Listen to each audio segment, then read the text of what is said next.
குடிக்கிறவங்களுக்கு தான் இந்த பதிவு. குடிக்கிற எல்லாரும் கள்ளக்குறிச்சி பிரச்சனையை கொஞ்சம் ஓப்பன் பண்ணி பாருங்கள். 42 பேர் செத்துருக்காங்க இது வரைக்கும் சாராயம் குடிச்சு. குடிங்க, நான் வேணான்னு சொல்லலை. ஆனால் குடிக்கு முன்னாடி உங்கள் குடும்பத்தை கொஞ்ச நாள் நினச்சி பாருங்கள்.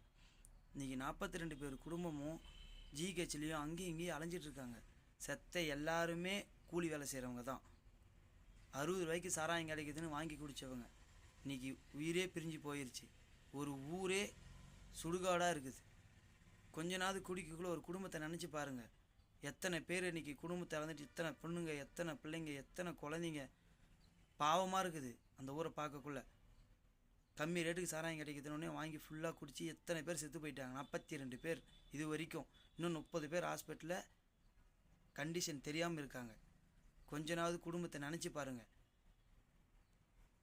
ஓப்பன் பண்ணி பாருங்கள் கள்ளக்குறிச்சி பிரச்சனையை முதல்ல.